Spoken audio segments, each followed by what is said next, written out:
Εξομολογήστε το Κύριο διαγραφός, αλληλούια, ότι στον αιώνα το έλεος αυτού, αλληλούια. Any questions, ladies and gentlemen? Let someone else go first, little Bob. Any questions about any aspect of the Christian faith? Bob, why did John send the two people to confirm that Jesus was the Messiah whilst he was in prison? Right. So remember, at Jesus' baptism, before John the Baptist goes to prison, he says, "This is the one that I was telling you to expect, the one whose laces I am not worthy to untie." So how, if John recognizes that Jesus is the Messiah, does he later send disciples to go and ask of Jesus? Why? Because, ladies and gentlemen, again, emotional intelligence. We all can have our moments of doubt. John wasn't perfect. He was a human being. And there were lots of expectations that at the coming of the Messiah, he would overthrow the Romans and establish the rule of God. But think about where John is when he sends his disciples. He's in prison. Do you think he's happy? Do you think he might have suffered from depression? Do you think in those moments of depression and despair, he might have had a moment of doubt where he needed to reaffirm, sorry, whatever I've dropped, can I pick back up? Did I drop that or you, bro? What? Okay. Right, so ladies and gentlemen, John in the prison had doubts because he was in a prison cell, and trust me, they're not modern prisons, right? He was suffering from depression, and in the moment of his depression, he had a moment of doubt, and he needed to reaffirm what he knew to be true.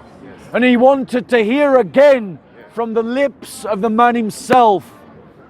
And that's why he sent out his disciples to inquire.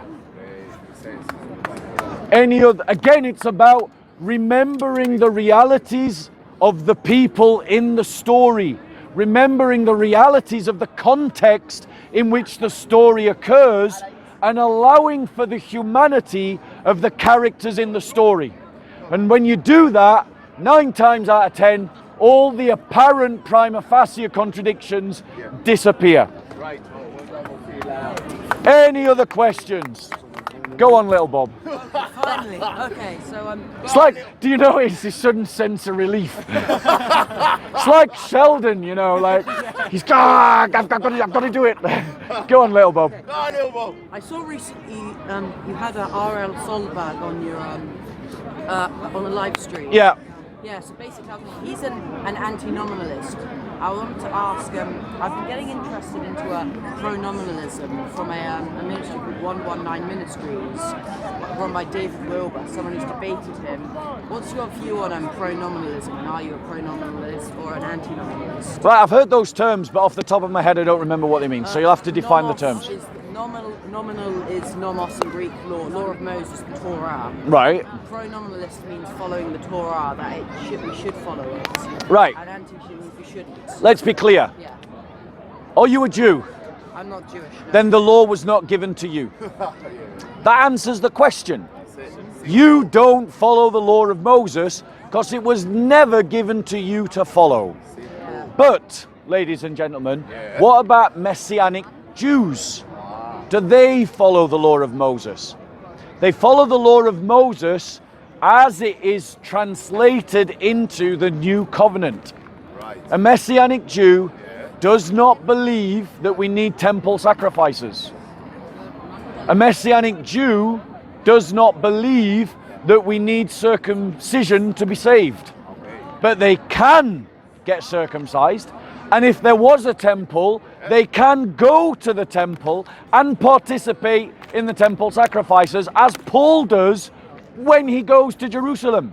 Saved by But grace. the Mosaic law is translated into the new covenant and takes on a new meaning in the new covenant. But for Gentiles, this is a total non-question, because the Mosaic law was never given to Gentiles, and so the question of whether Gentiles need to follow the Mosaic law is always no. Ikuti